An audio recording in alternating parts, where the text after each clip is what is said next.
The views and opinions expressed in this podcast are those of the hosts and guests and do not necessarily reflect the official policy or position of any other agency, organization, employer, or company. The content provided in this podcast is for informational purposes only and should not be construed as legal, financial, medical, or professional advice. All discussions of crimes, accusations, or legal matters should be considered alleged unless proven in a court of law. Always seek the advice of a qualified professional with any questions you may have regarding a particular matter. Listener discretion is advised. Enjoy the show. Welcome back, everybody, to another episode of Out of Control with Mel. I'm Mel, and today I have Tracy Shannon. Hello. Hi. How are you doing today? I'm doing well, thank you. It's really good to see you again. It's been a long time since we spoke last. We're in a whole new administration. Yes, and the first day was great. Yeah. Did you watch the whole thing? No, I was actually binge watching some series of like mysteries, and my husband called me from upstairs to downstairs and to let me know, like, are you watching this? Did you just hear what Trump said? And there's of course about all the gender ideology stuff. And I said, no, I guess I better turn it on. So I turned it on. I saw the last part, but I missed that announcement. So I'll have to watch it on replay, but I knew those were coming, and I'm really glad it really has come to fruition, because I had my doubts about Trump actually doing these things, several months ago. I really felt like, yeah, things are heating up, people are hearing us, and there was talk about these things, but I didn't hear any real policy ideas coming out, and how much of this is talk and how much is going to turn into action. So I am really excited about these executive orders. Generally, I wouldn't be so much for executive orders. I mean, we really need common sense legislation. And instead of executive orders, this should not be hard. This never should have required executive orders, except for that the trans movement has taken all of our institutions by stealth and has taken our government by stealth. And so for the time being, this will have to do. And now it's incumbent on our legislators to do the right thing and pass legislation that really is meaningful, that protects women and children from this harmful ideology, and defines what a woman is. It gives us our spaces back. And when you do that, we return the male spaces to them too, because everyone deserves their own spaces. It's the freedom of association. Yeah, absolutely. There's no men that I know that want women in their spaces either. We don't talk about it very much because we have bigger fish to fry, but that's nice that you point that out because, yeah. Yeah, we always catch that criticism online. It's just there was a reason it's framed around women, because women and children, that's who society any decent society protects. And so we've failed to do that. And the trans movement has been the reason that we failed to do that. And they've weaponized our empathy against us, because I think most people do have some kind of sympathy when someone's saying, oh, I just, have all this, all these problems. I feel so uncomfortable, all these feelings. I think initially there was a lot of sympathy for that, but they've worn that out. And now we see where that has led. And we can't go down that road. I'm not saying don't be somewhat charitable to people, but we need to always see people as people. But we don't have to indulge this stuff, because doing so is harmful to women and children. It's actually a threat to all of our freedoms. So I'm glad to see the direction we're taking. Yeah, same. It's an exciting new day. So you go online by Ask a Trans Widow. And the reason you do that is because you are what's known as a trans widow.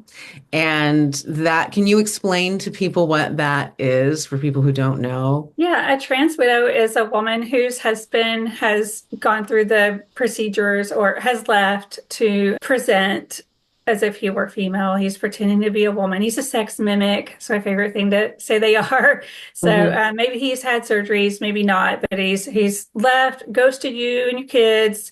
All you see, if you do see him, is this new persona he's putting on in the form of a woman, mimicking a woman. So that's what a trans widow is. So they have a dead name. We say we are trans widows. Some people don't like that. I do understand that language means something, but there's also the use of language to make a point, and that's what trans widows are doing, or also identifying each other with this term because we know what our experience is, and other people don't really know. It's really hard to convey what all we've been through, and most of our situations are very similar. Some are uniquely worse, but we all have very similar, feelings surrounding this, where being deceived, being coerced, being manipulated in different ways, and just the way that all of this made us feel, we can relate to that.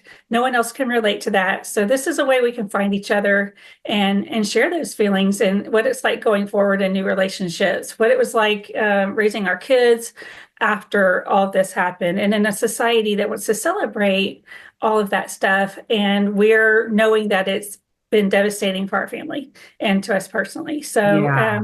we need a way to label ourselves without going through like 3 paragraphs of here's my experience. So Yeah, absolutely. I totally agree. We need words to describe things. It's even like whenever I say trans or gender, I always go like this, but I still use the words because I have to say something because those are the words that are being used, and I'm talking about these issues. So, yeah, I like sex mimic, but then oh yeah. Well, sex clown's fun too. sex clown, that's what I use for drag queens. But if Right, you right. Oh, right. Yeah, because they look very clownish. But if you're talking to someone not real familiar with this, when I talk to my husband, you'd think he'd like know what I mean, but he's not familiar with all the terms. He doesn't see all this dialogue that goes on online. So I have to use the words that he has heard, like by Right. watching the news. So then I'd have to say, well, the trans, and well, I don't believe in trans. It's all make believe BS to me, and it's propaganda that's hurting a lot of people.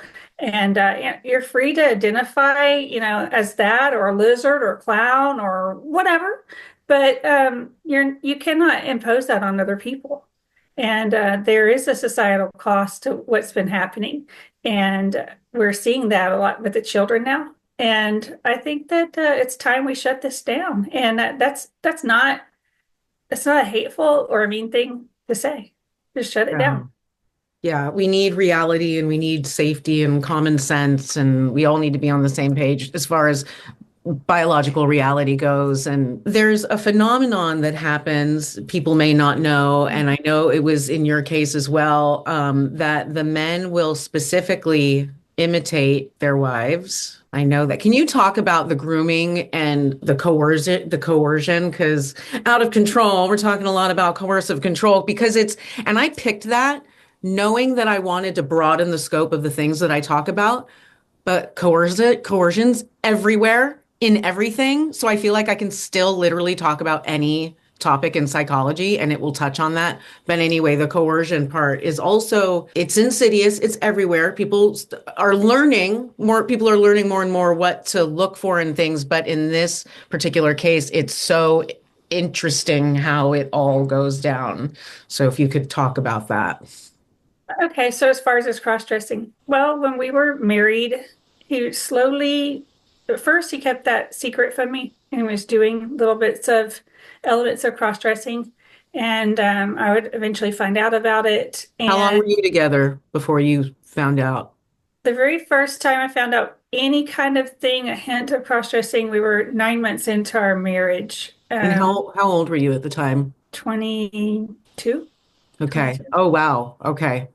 I don't think I And asked you that last time. yeah, So so I sorry was, I interrupt, but yeah, I that's definitely okay. want to get more into nitty gritty too, if So something yeah, comes we up. married in 1994. So this was way before the Bruce became Caitlin stuff, and this stuff was not talked about. Wow. So when people hear the story, they always are saying, "Well, why didn't you just leave?" Because first, I really didn't know much about cross-dressing, and when I hear myself talk about this, I'll think, "Wow, I was so naive."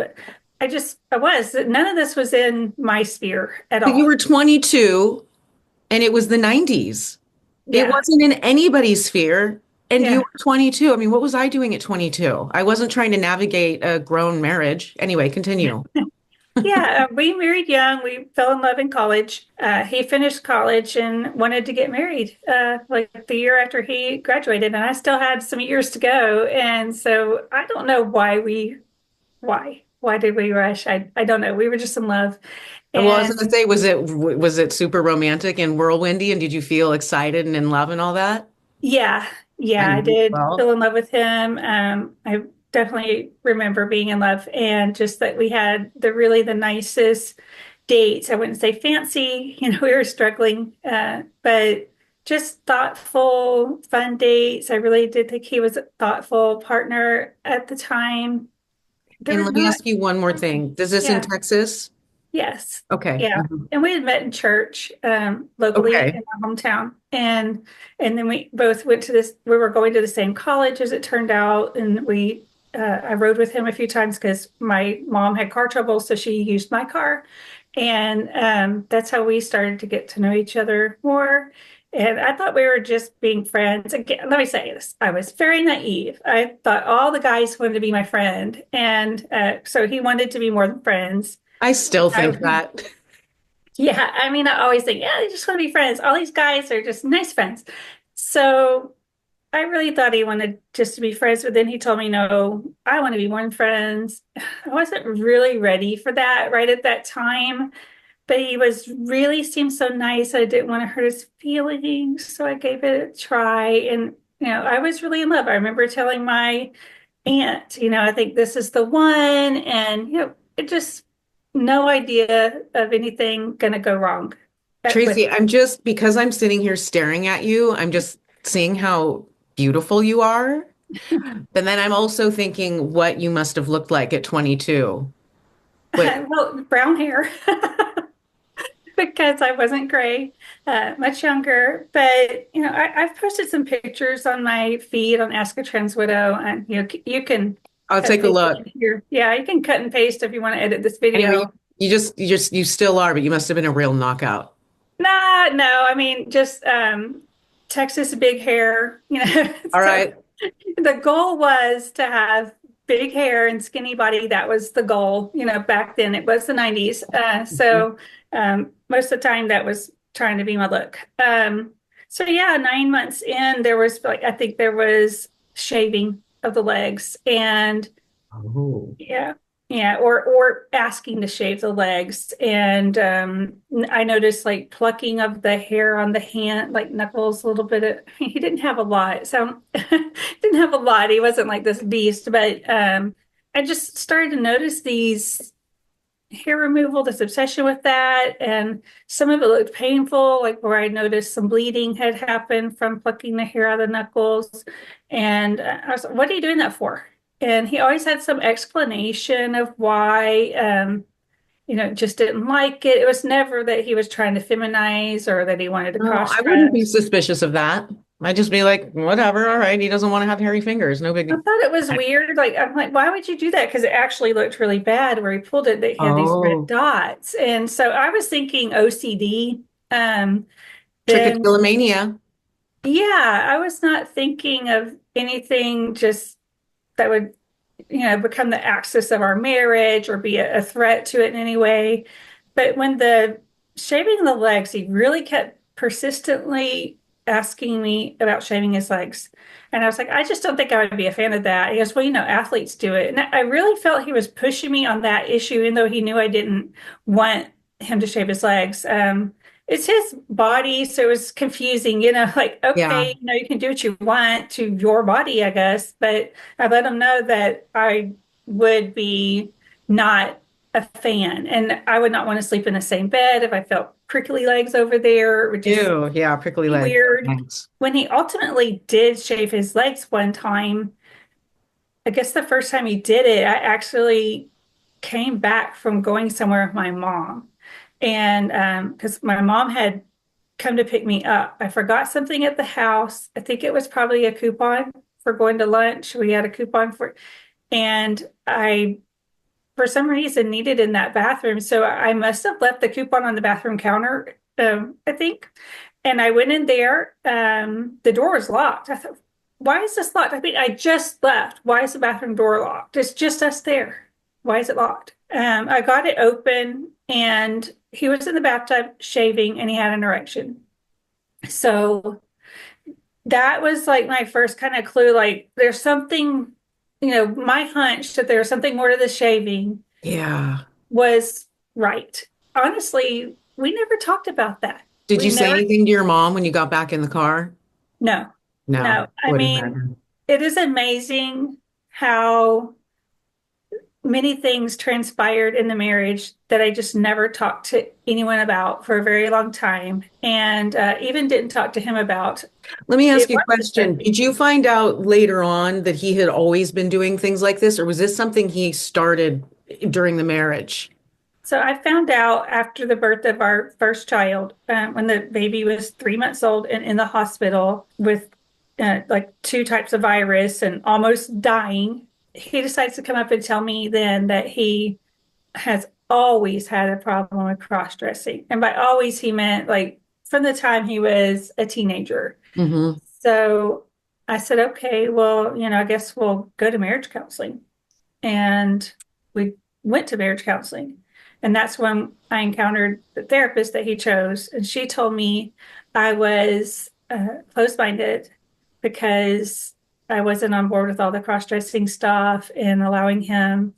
Her suggestion was that he would go on weekends with other men who cross dress and they do all their cross dressing and I would never have to see it. So it'd be out of sight, out of mind. As long as he didn't do it at the house, then it shouldn't bother me. I shouldn't be turned off by it. Just let him go have his fun and he'll have a P.O. box that's private. I'll never see anything that comes there. He can order clothes there, look through ladies' magazines, ladies' catalogs, and all that. And so basically, a secret life and going to hang out with men and act like they're women, that sounded way outside of like, no way is that going down, you And at know? the time, you didn't have the benefit of the show like Transparent. Did you ever watch that?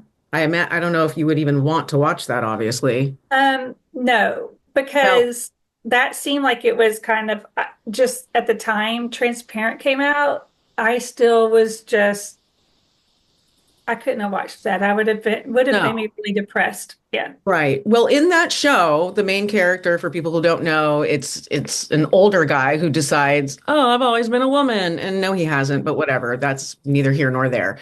In the show, he finds little friends that all like to dress up and they go do their man's weekend. And of course, the way they frame it on the show is like, that he's finally able to be his real self. And they really tug at your heartstrings. I watched the show before I knew any of this. So of course I'm just like, oh, look at them having their little man's week. Grooming. I mean, Yeah. just That's why I ridiculous. couldn't And watch you didn't something even like have the that. benefit of that. You're just like, what is this person telling me?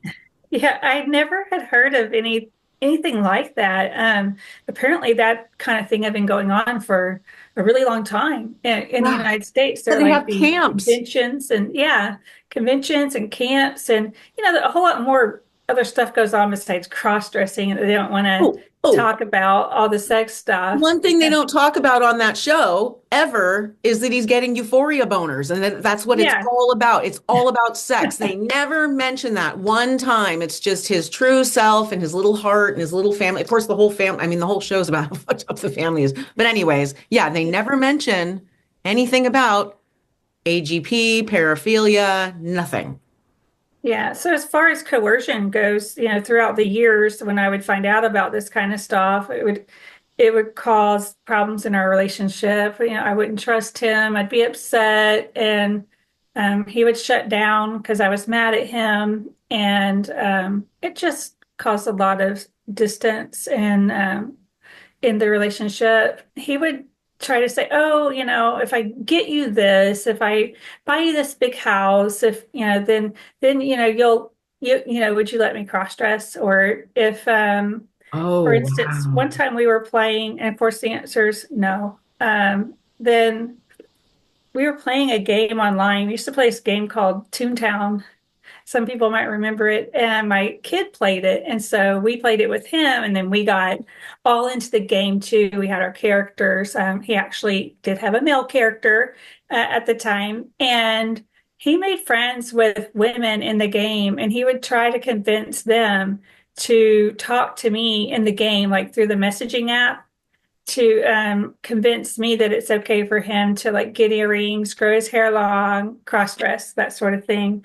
And so I would wonder why like certain ladies who played the game with me during the day, like when my kid was off at preschool or when I had free time by myself, I wondered what happened because they were helping me build my character up to powerful so I could like battle with my then husband. We were really into this stupid game. I hate video games, so this is, very embarrassing for me to say that I was really hooked on a stupid video game. But A lot of that's people the only one understand. I really ever played or got into. But and it was weird that these ladies would disappear after a little time where I hadn't really talked to them much, but they had talked to me a little, and I didn't share anything with them about my marriage or anything like that. But what I found out later was they felt so uncomfortable about what he was doing, trying to coerce them into talking to me about that stuff. And as they tried to get to know me through the game, I guess I kept my boundaries up, or and kind of kept it on the game, and didn't get super personal. But to the extent that it did get personal, they found that I was nice and pretty clueless about what he was doing, and they felt bad. They didn't want to help him, and they didn't like that he was pressuring them. So that was one way that he would pressure me. I've heard of other women who had the experience where they were playing video games, and I know that's just cue the people blaming the video games. Like, perversion can Well, come from anywhere.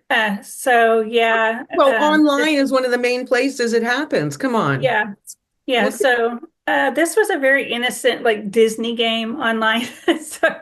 So I believe it's like when you're connecting with somebody who has bad intentions, that you need to be careful, obviously, with your kids. And so in this case, it was my husband, trying to use someone that he met online to talk to me to make me feel like I'm the stick in the mud. I'm the old fashioned, person who's boring, and I'm the person who needs to change and all of this. So they didn't want to do that. I found out later through reading emails that he shared with someone else that that's what he was doing. I was like, oh, now it makes sense why those ladies kind of disappeared, that we were enjoying playing the game together online just out of nowhere. Usually if someone yeah. was going to drop off and block you, they give a reason, or hey, I'm not going to be playing this game anymore because I just don't have time.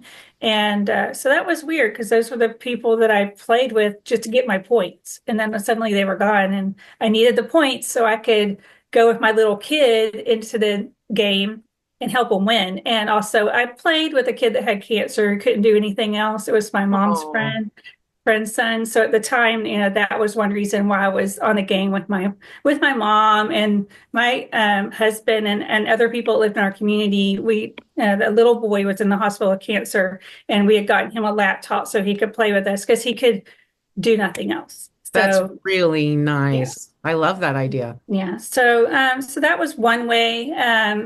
There's the other things I think people don't pick up on when someone's imitating you. Early in a relationship, I think people know, you might notice if you watch a couple, they're newly dating, how they imitate each other a little in their mannerisms. So he leans in, she leans in, you're kind of copying each other's movements a little bit. And that's a kind of builds trust. Over time, when you're with someone who's controlling, like coercively controlling you, they begin to imitate you in other ways. And so you're not picking up on the whole thing, the whole mechanism of control that's going on. And anything I did wrong, because of course I'm not a perfect angel here. When he pissed me off, I mean, I let him have it. Nothing that I could be arrested for or anything like that. So my haters don't get any wild ideas. But sure, I attacked his character. I don't remember, but there was yelling involved, and I'm sure cussing. So he would use that against me. You have anger problems. You're, just not a nice person. Like, Gaslight you. I'm the one with the problem. So then we go to therapy and we're focusing on how I respond to him instead of how what he's doing is hurting the relationship. And all this time, he's holding a secret from me, from that first therapist we went to that told me I was closed-minded. Oh, by the way, she also told me I was a lesbian because I married him and he had Oh, right, right, right, right. inner woman. She wrote him a letter shortly after that visit saying that he is is transgender and that he needed hormone therapy and he needed to be able to pursue life as the opposite sex. I mean, actually, she said it was for medical reasons. I still have a copy of the letter here.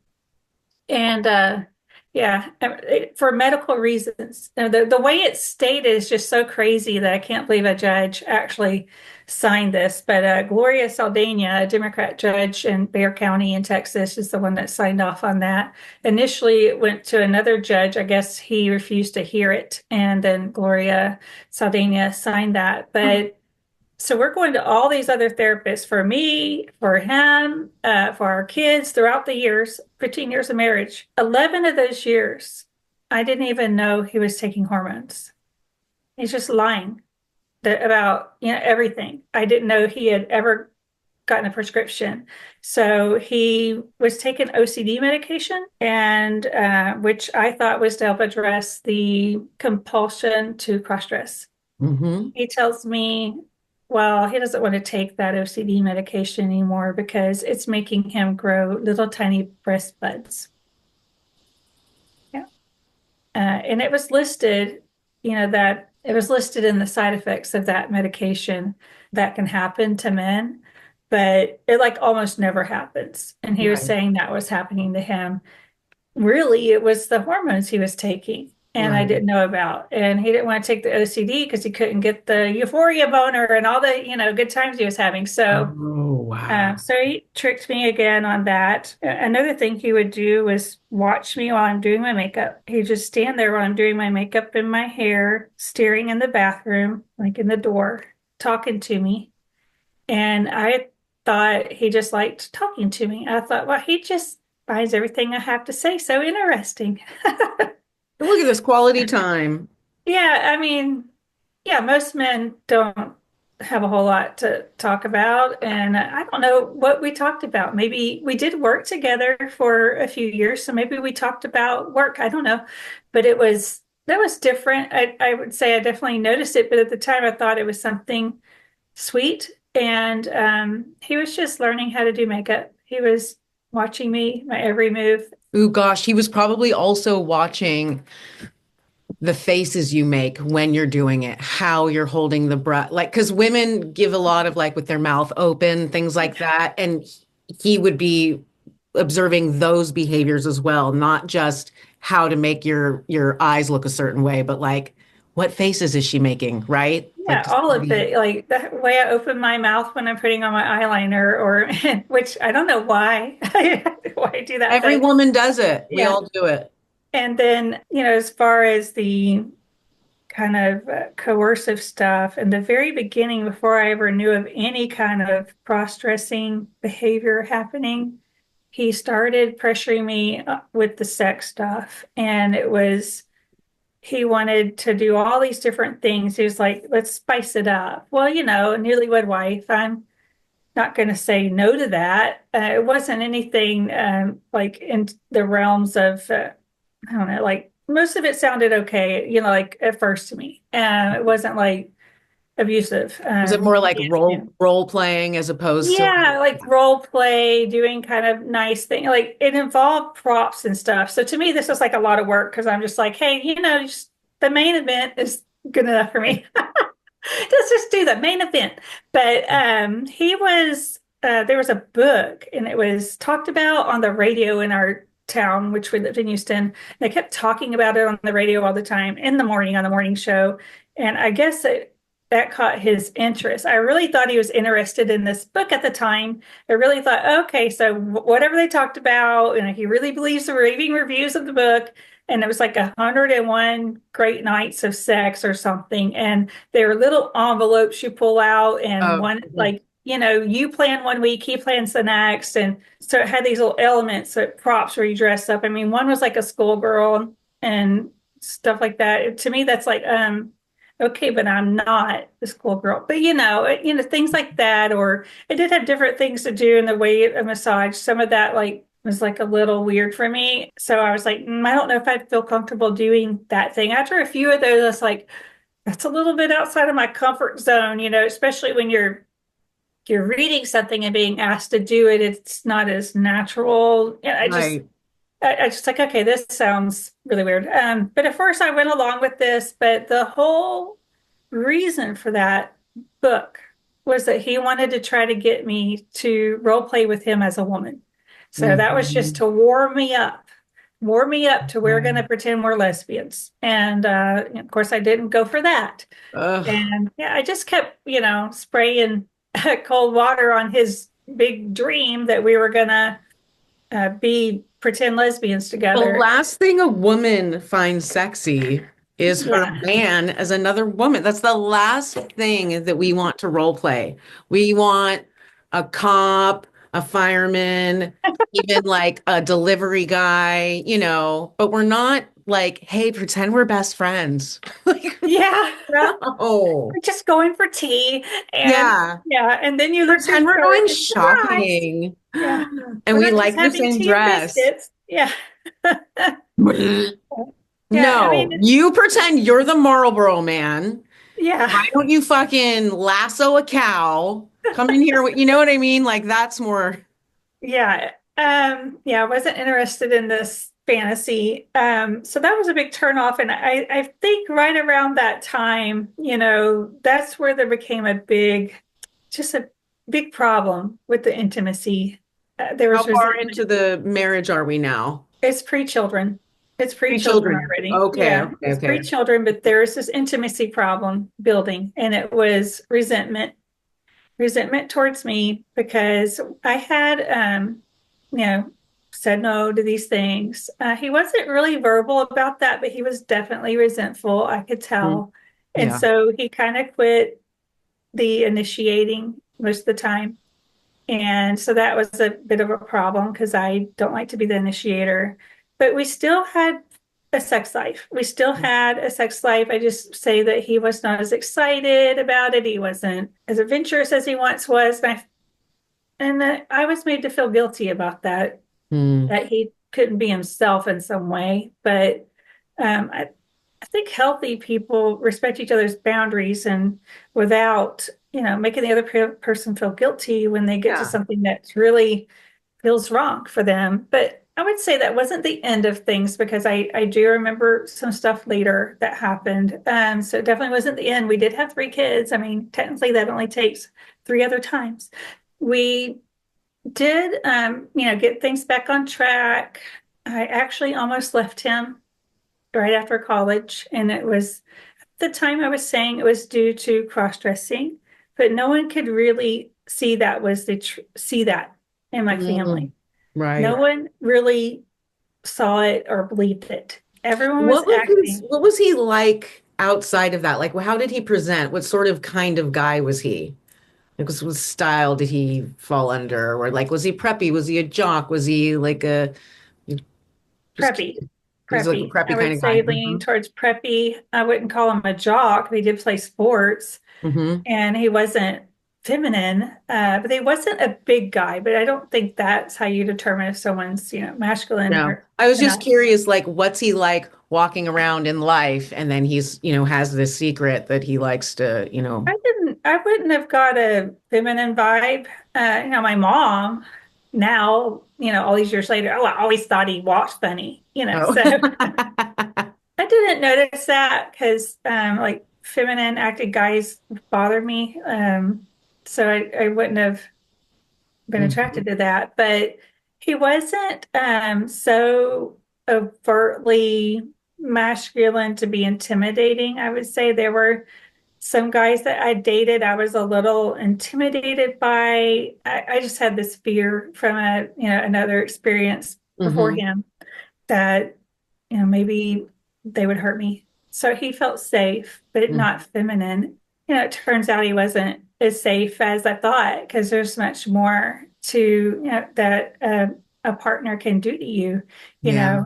mentally and with their lies and and just keeping secrets and having a whole secret life for, well, for 15 years, but It for takes away 11, your consent. I hate that. I hate that. yeah, it's just really violating. But yeah, there were other things like he would in the bedroom, always want the same thing, always to be the submissive role in there. I think you can imagine what that means. So that got very boring for me and very like, I really did feel like in bed, he was trying to be the woman, if that makes sense. And it was such a turnoff. No kidding. So I just didn't, so that area of our life was suffering in part because he was taking hormones and in part because there was a lack of interest for me. That's just not a turn on and or attractive in any way. And knowing that he had kept secrets and lied was causing a problem. So I'd say the intimacy really suffered. And Yeah. I was made to feel it was my fault because of being mad at him, or hurting his feelings. And I so many times try to fix things, buy new lingerie, surprise him in some kind of way. And it was never enough. Nothing I did was ever enough because this was not a person with a normal, healthy sexual appetite. He was into something deviant, and fantasies can go anywhere. How do I Yeah. know how dark the fantasies were? But I wasn't even initiating, at the entry level, Right. the shallow end. Right. So that was really making me the bad guy. And it began that he found someone online that was into all that. And so then I Mhm. really became the bad guy. I became, in his eyes, but he was like making me feel bad for saying, keep your hair short, because he'd start to grow it into like, maybe it was looking like your hairdo, kind of like a pixie, or he the top would grow long. Okay, so you have hair What's in the back. that? Yeah, but he would start growing the hair out. And one day he came home with earrings, that he got earrings that his ears pierced at lunch during work hours. And, usually you would ask your spouse, like, I don't know. I mean, I always just made to feel like I was the asshole for being like, hey, you don't think maybe you should ask? If I was going to go get like, 10 holes, I would ask you because maybe you don't find that attractive or you don't Right. want to bring me to the company dinner, with 10 earrings, or a nose ring or Right. whatever. I mean, no offense to those who love that, but most people do consider what their spouse thinks.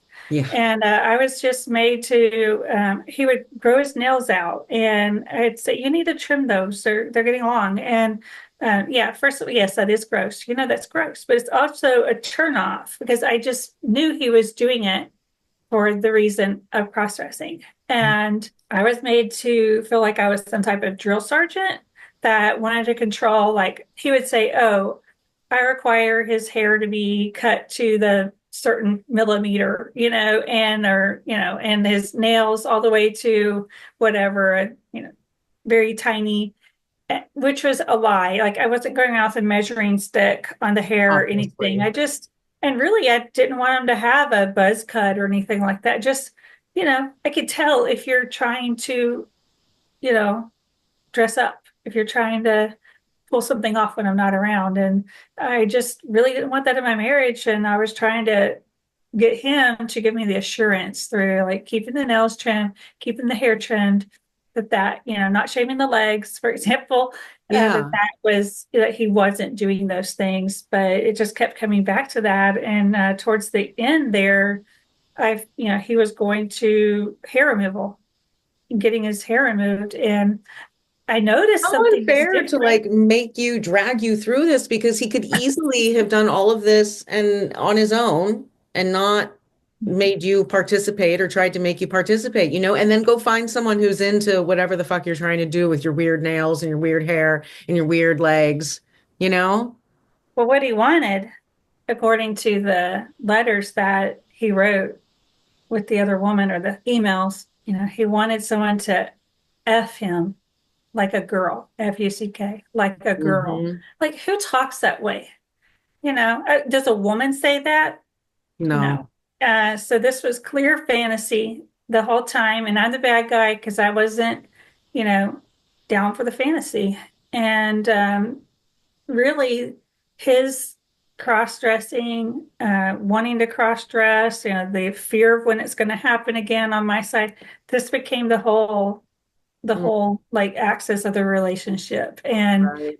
if there was not that going on, we probably would still be together. Probably would have had some other problems, but this is the reason we both agree. This is the reason that we did not stay together because of this. And I just believe it's not because that's who he is.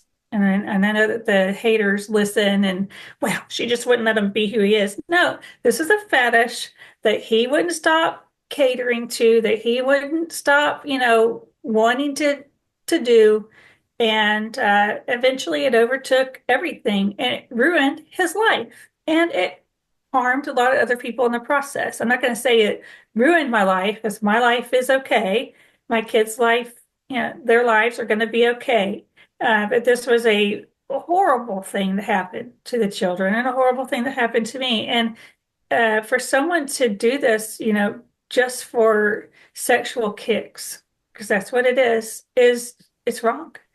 It's wrong on Can't so many imagine throwing levels. your whole life away for a sexual thing. It's Yeah, it's very just like extreme. It's addiction behavior. I just think that, even if it had been something more in the spirit of normal sexual behavior that men want, that most men wouldn't just throw away a family over, she's not willing to do this one thing. This is a pretty big ask. It's It's not like, yeah, she's not willing to try anal or she's not willing to, do oral. This is a pretty big ask to play along like your man is a woman, where they're changing their body. And, he had little breast buds because he was taking the hormones I didn't know about. To me, he was trying to get me used to it, yeah, slowly get me used to it. So here we are being a couple and occasionally having sex, me thinking we're going to get our stuff back on track. And I'm turned off by that. I'm turned off when I see and I'm trying to just not, focus on it. It's just so wrong to do that to a woman. Like you're trying to get her used to you feminizing. And you yeah. think the more you strap her down with children, the more you wear her down by telling her she's the bad guy, manipulating her emotions, and telling everyone else she's the bad guy, by the way. Like his whole family thought I was just this terrible person who tried to Oh, control his haircuts because like everyone told him they liked his hair when we went to this one family picnic. It's weird. I talked to someone in the family like this past year, and she goes, I remember that family barbecue when you stormed out because of the haircut. And I was like, yeah, he had got a haircut, but really wasn't a haircut. And it was basically like a pixie or like long hair and then short. And it's feminine. Okay. It was feminine looking. And I knew what he was doing. hmm. And I told him I didn't like his hair.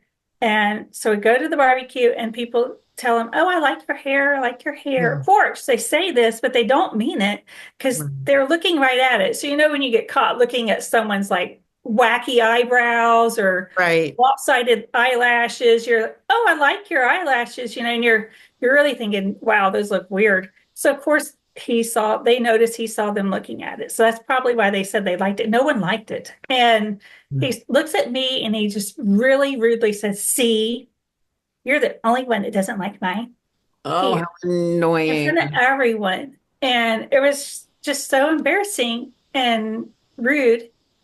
And that they don't know what's going on. They didn't know he'd been cross-dressing his ass off in our marriage. And so I just left.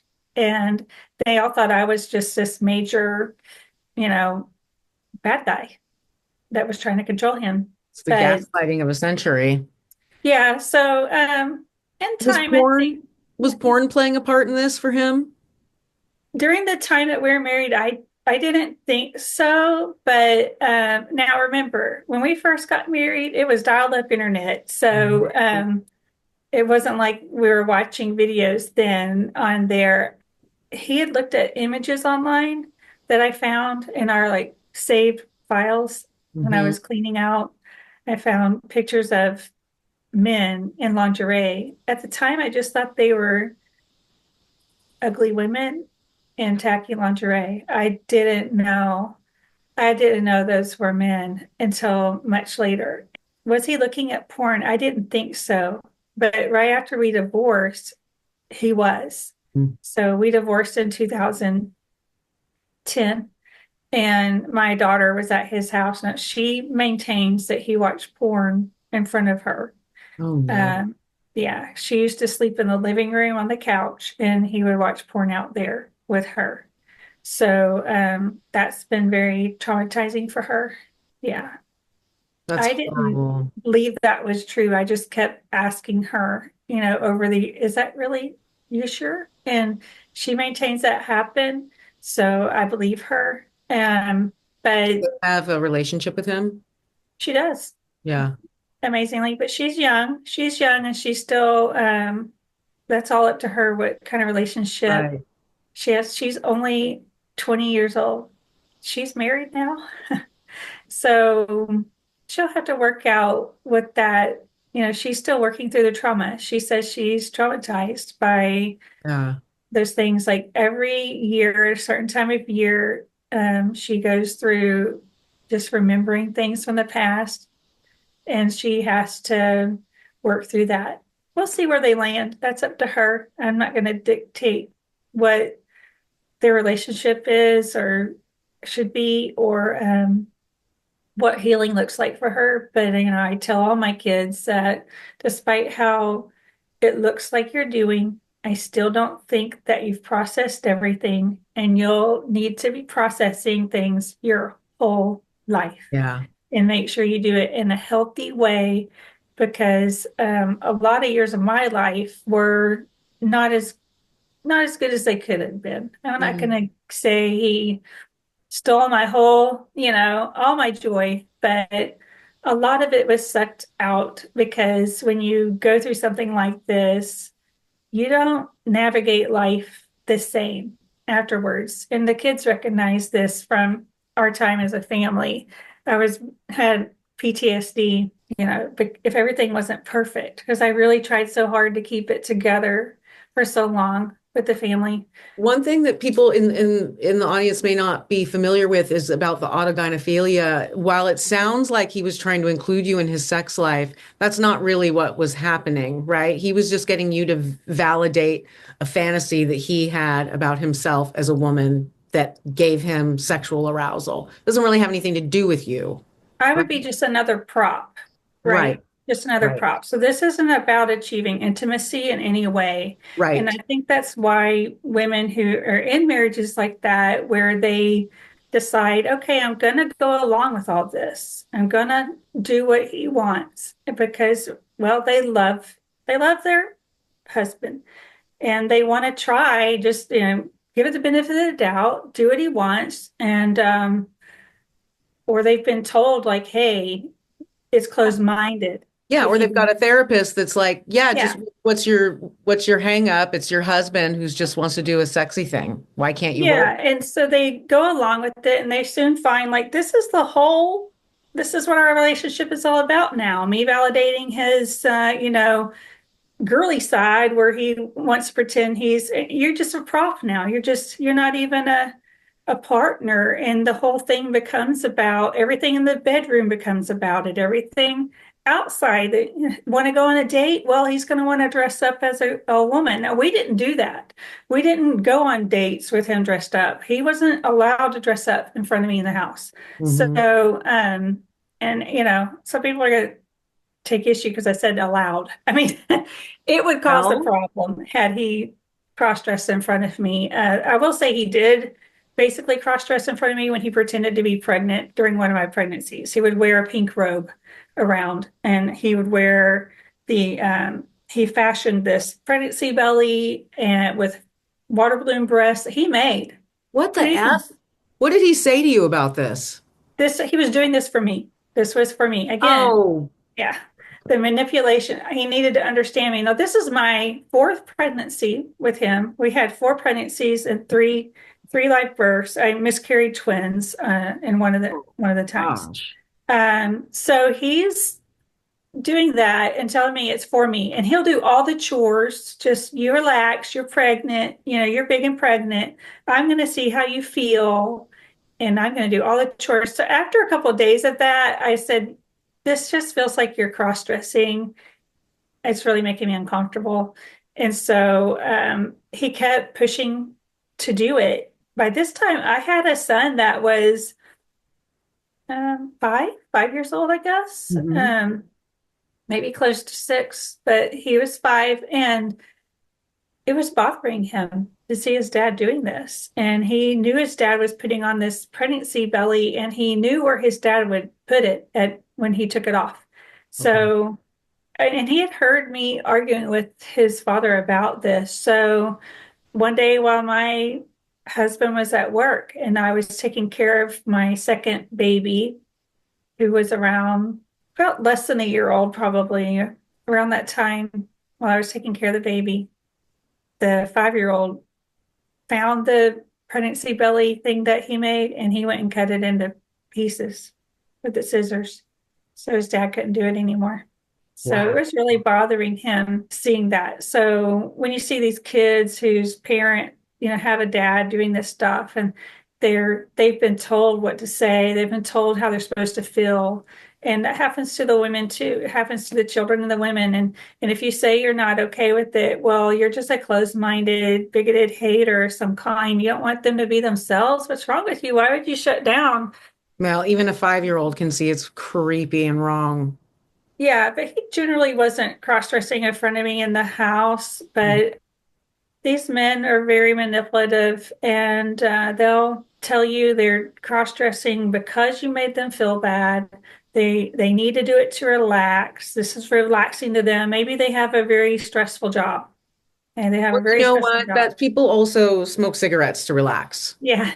I mean, That, there's other ways to cope that don't hurt your marriage, right. and don't involve a sexual fetish. So there's just so much manipulation where you're made to feel like everything you're doing is wrong. You're such a bad guy. You're such an ogre. Do you want to talk about some of the things that are going on in Texas legislation wise? Yeah. Let me see. Before I hate to I don't want to do such a hard pivot, but I definitely want to touch on those things and I don't want to keep you forever and ever. Yeah, I'm trying to find my list. So there's several bills already, but they're very similar to each other. So for me, as an activist on this issue, I would say I'm a little disappointed at the onset of the legislative session in Texas. It just started a week ago. Okay. So I looked to see what bills were filed relating to this issue. And I was disappointed, but not surprised. So far, we have some bills that will deal with detransitioners, helping cover their procedures to kind of make them whole again. And Okay. they're not going to get whole again. But I don't No. know what procedures, but to recover some of the problems that they And may be that's something having. that's like on the table right now to be looked at. Yeah, and I think that's going to be a hard one. I think it's right that they should have some procedures covered, but we don't know what those procedures will be. So how are we going to define that in the law? But they do need to come up with some kind of coding for some types of correction. Even if they don't have a corrective procedure yet, there are some things that need to be done where people are having urinary tract problems because of Right. this, and that things that need to be fixed up, patched up, should be covered by insurance, and they currently are not. So that's one. There's also one or two bills on the table, again, for people who are had these procedures when they were minors. One Hmm. of them only goes up to age 25. So you have to sue by the time you're 25. I don't think that goes far enough because you're probably likely still in the cult at that time. Now, a few years from now, it might be a different story where, all this has been more aired out and exposed and people are, leaving this trans cult. It But also right takes now, time for some of them to start having health problems that, right. more long-term, like osteoporosis or what. I mean, there's a freaking list a mile long, but I think 15 years minimum should be on that. And that's a minimum. But we is have there legislation anywhere else that's covering that? that's the only one that there's only one bill. Oh no, there's another bill that would be up to 30 years. So And that's that still one just in didn't Texas? pass. Yeah, just in Okay. Texas. Now, something could be done through Medicaid or the Affordable Care Act. If they want to change stuff, that would be up on the federal level. But in Texas, they're trying to, get something out there. But the one with the 30-year didn't pass last time. Hmm. I think that a legislator has introduced the one up to the point of age 25 to try to get something passed. Because what we face in Texas, that there are certain influential billionaires who basically really influence legislation that has to do with, well, a lot of legislation, but especially that has to do with lawsuits and like personal injury type of things. And they're the ones who stop that type of legislation because they're major Okay. donors. They're major donors in Texas. So we're told usually in the beginning of the session what that lobbying group, their name is Texans for Lawsuit Reform, and the billionaires are it's a couple of billionaires, but I can't think of their names. There's several of them. They're one of them is a home builder, but they're influential in that, and so that's why that doesn't get the attention it deserves. And the others have to do with birth certificates. And so there's Okay. going to be several about the birth certificates. One is the same legislature that said up to 25. She also put a like pretty conservative bill out that's only minors. Only minors can't change their sex on their birth certificate. No That one doesn't should go be able to because we can't collect data that way. Yeah, so And that like, doesn't go far enough. And she's been told, I've talked to her myself, like about that bill, like a couple times in the last couple of years. And so she knows, and I talked to her just a few months ago. She knows. So I don't know why she's doing that, except for that she feels she can get that passed. And it specifically addresses for her, it answers the question about the kids enrolling in school as the opposite sex. And so then they're stealthily in there playing sports, and using their restrooms, locker rooms as the opposite sex because their ID says they are, and they, they're kids, and so they might pass. They might right. pass and haven't been through puberty, so you just don't know, and they're so that might be her reason. I just don't think that goes far enough. I think we need a better bill. There is a better bill on that by on the Senate side. It needs to have and the way it works in Texas, we have to have a similar bill. It has to be alike in each chamber. So Okay. Senator Mays Middleton has a good bill that I like for that one. So, and I do think we're going to get something. I talked to another senator last week that called me, and they're going to be working on several angles on this identity piece to try to get this gender identity out of all of they're going to be coming at it different ways. The main complication is we need to have it on both sides. And we have in the House in Texas, we have these Republicans who don't really act like Republicans, and they will Hey, hold. what the heck is going on? You would think you'd be safe in Texas, but nope. No, they're. I don't. This should be easy. This should be so easy. But we have these guys that say they want to make Texas children safe, and they want to do all these right things, but then they seem to never pass the bills, or they have a hard time getting a bill passed You got to because wonder if they're being lobbied by big pharma or tech, someone. there's that, but they're also what happens in Texas is our Republicans get together with the Democrats, and like I think we had like 36 Republicans in the House that sided with Democrats to elect a Speaker of the House that's a squishy Republican. And so we end up getting Democrats on our committees to chair the committees. And so then the bills can't get out of the committee if a Democrat is chairing them.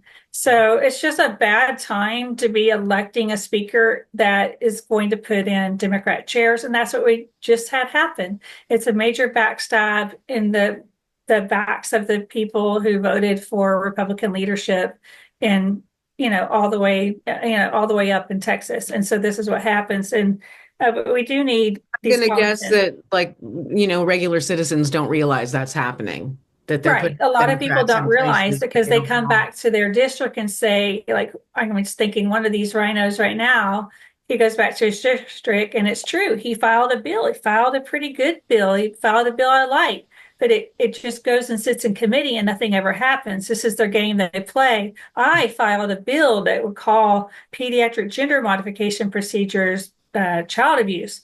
But they know the whole time it's not going anywhere. I mean, they're working the backside. On the backside. Yeah, we're not going to move that bill because we don't really like that bill because we don't want to call the parents that would subject their kids to castration and breast mutilation. We don't want to call them child abusers, even though that's what they are, because they feel bad that some parents got snookered into this because they were told their kids might hurt themselves. So I get that. I get that. Especially maybe a few years ago, I get that. But on the flip side, it is what it is, and it is child abuse. And we're talking about cutting the balls off of little boys, cutting healthy breasts off of girls, sterilizing children, irreversible harm to children. So it is what it is. And the consequence of not passing legislation that calls it what it is, which is child abuse, you have parents losing their kids because the institutions say you're the child abuser because you're not affirming. I wrote a bill called the Save James Act, so it should be filed soon. It's probably in legislative council right now. And David Lowe is a freshman rep, and he's going to be the one who's carrying that bill. And that bill calls it child abuse, but it also says that this is cause for if a child is in danger of having these procedures, that is cause for the Child Emergency Jurisdiction Authorization Act to take effect. So in other words, this would allow for a parent in Texas or a guardian to have jurisdiction over in a case where a child is in danger of doing that, like in California. So the courts in Texas could say, we have jurisdiction, and they could extradite the kid back here. So that is you can't do that though, unless you define it as abuse, because that act applies to child abuse. And so if you don't call this child abuse and define it as that in the law, this is not going to apply. So that's why we need to do that. And so I've written a bill to do that. And then I wrote my other bills all deal with socially transitioned children as a treatment would be prohibited in Texas. So just like our LGBTQ activists have a bill this session that prohibits what they call conversion therapy. So this bill is modeled kind of after that, but it would ban affirming therapy. So any attempt to real conversion therapy. The real conversion therapy, right. So any attempt to treat a child by telling them that they are born in the wrong body, or that they would, by presenting as the opposite sex, going through a social transition, would be considered, a cause to lose their license in Texas. Then the other bills all deal with the identity. So the state ID, the birth certificate, our government code as well, just defining the language and making it correct throughout our code, requiring that all data be recorded accurately as it pertains to sex. Sex, not gender, sex. Yeah. There's also a part of our family code that in 2009, Republicans unanimously voted in the Texas legislature to add sex change to our family code. This change I was told by the bill author, this was an amendment tacked on by Democrats at late in the game. I would have to go back and look at all these documents to see how this happened, and I still wouldn't have the full story, but I do know the bill passed. Republicans voted for it unanimously in the Senate, and it was voted on consent, which means really not even just debated Oh. on the House side. So with no debate, sex change was added into our family code. And the purpose of adding sex change in there, those words are there, in there was to allow for a court order to be sufficient to establish sex change and to get a marriage license in Texas. Because when this happened, this was before Obergefell. So there was no gay marriage allowed in Texas. So this was a way to undermine Littleton. Littleton versus Prang, which established that sex is immutable, and it upheld an objection to somebody getting benefits that was in a really a same-sex marriage, but one was trans, presenting as if they were a woman. So it on the surface level, it looked like a homosexual, no, it looked like a heterosexual marriage, but it was really a homosexual marriage. And so at the time, Texas courts said, no, this is, you don't qualify for whatever you're seeking, which was I think it was like the benefits that would have went to the spouse because Texas didn't recognize same-sex marriage. So that was the Littleton case. Putting this in the law nullified the Littleton case, which was what the trans activists were trying to do all along. And in fact, my divorce was also in 2009. The same year, they were trying to use my divorce to nullify Littleton because they were trying to push through our divorce with him listed as female in the documents. So that was just a maneuver. See how we're only just a pawn. We're only just a pawn in their game. Never mind, I married a man, and trying to make me use the pronouns and crap in court. That's the game. And at the time, although I knew this to be more prevalent of an issue, just because of what I was seeing with my husband and what I was seeing online at the time, it wasn't like it is now. Right. Thanks Bruce Jenner and Josh Jennings. And at the time, the legislature could not see where this was going. They couldn't see where this was headed. And they thought, oh, it's just a minor thing, just this little tweak. It's going to allow certain people, these couple of couples, I think there were two cases back then that I can think of in Texas. These people will be able to get the benefits that they, would have got for who they were married to at the time. So I think this was a case of weaponizing the empathy for the person and acting like this is just a small deal, but it becomes a very big deal now in 2025 when we have an order now from the governor in Texas and Attorney General's office to stop changing birth certificates, to stop changing the falsifying the sex on ID.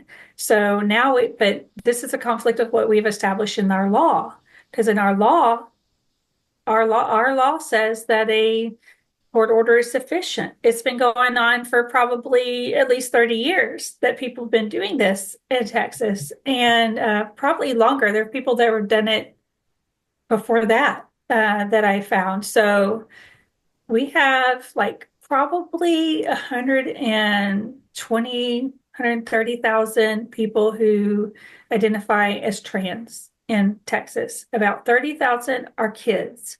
So about at least 90,000 people potentially with falsified sex on their ID and on their birth certificates. Huge, because like for instance, if you're doing the census and you're trying to collect any kind of data, those kinds of numbers would skew data. That affects things like public works, health and safety, all of those things. That's why we do census. It's why we collect data. And that I can't even think of all of the ways in which that would affect society, but that's a lot of people.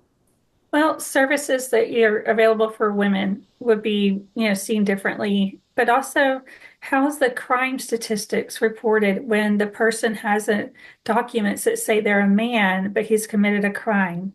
and his documents say he's a woman. I think I Right. misspoke there for a second. But when a man commits a crime, but his documents say he's a woman, we know those are going to go down as crimes that women committed. So it does affect things. And the government, it's been established in court case before, I believe at Supreme Court level, that the government does have an interest in having accurate documents and accurate records.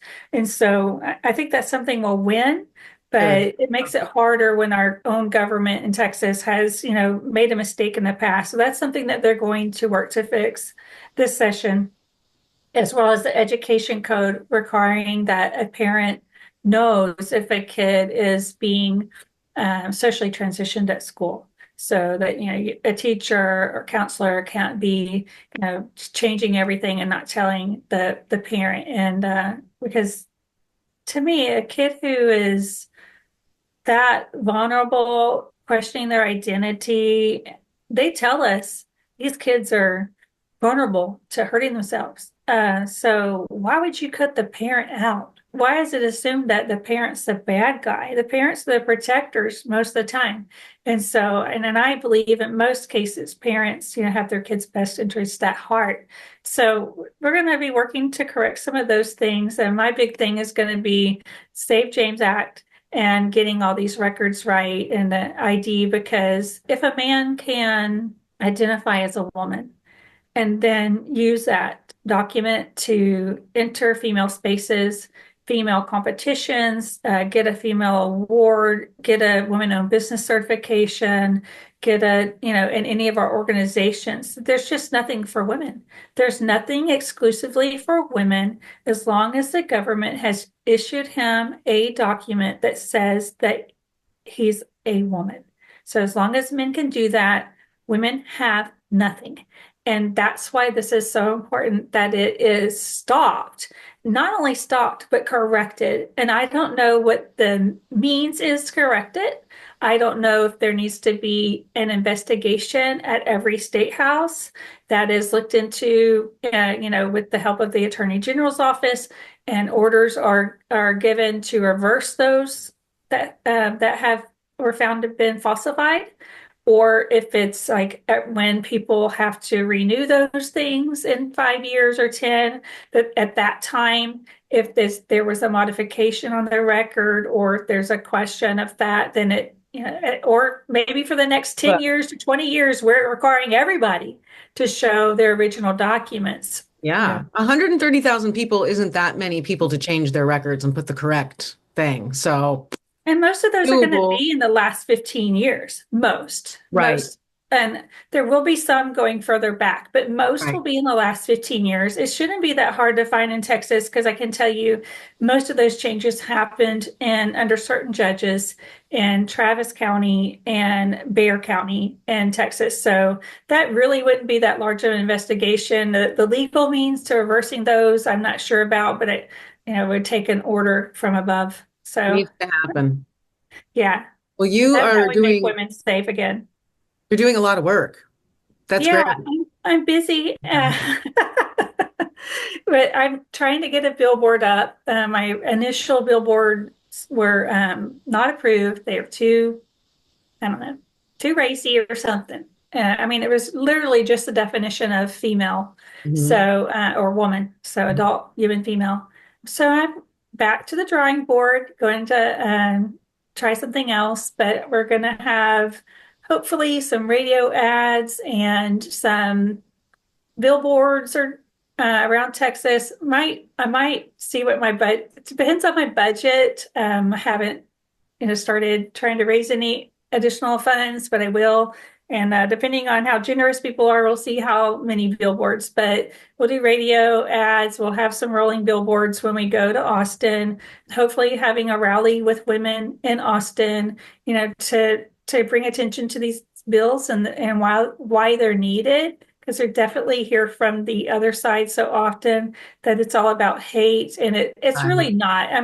Cross-dressers are always going to exist, but it's time to call them what they are, and that's cross-dressers. And it's time to really call out these doctors for the unethical practices that they've been engaged in, and trying to play God and saying they can change sex and they can't. So, this is, I hope, nearing the end phase of my activism so that I Yeah, can just right. go back to being a regular citizen of Texas. I really have not, I did not see myself doing this, especially for this many years. I actually thought once it came to light this was happening in Texas, that somebody would do something, but apparently I have to do it. It's So, you. yeah. Yay. Well, grateful that you're up to the challenge and able to do it. Can you tell the audience where to find you and how to help out before we say goodbye?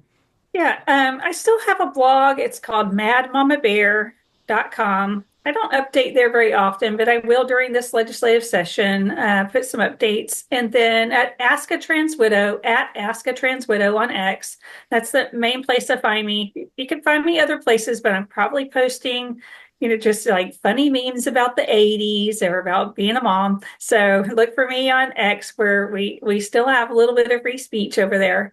So. Yeah. All right. Awesome. Well, thank you so much for coming to speak to me again. This was awesome. People need to be reminded. I'm doing something new now where I'm replaying the episodes live on X later, and it forces people to watch. Not forces, but people watch more on X than if I put it up on like four different, podcasting platforms and tell people to go watch it. So that'll be nice. More eyeballs will get on this episode, which will be nice. I will share it far and wide. So thank you so much for coming and talking about everything today. Let's say goodbye to the audience, and then you and I can say goodbye off camera. So Thanks for thank having you, me. everybody. Bye. Yeah. Thank you. All right. Bye, everybody. We'll see you next time.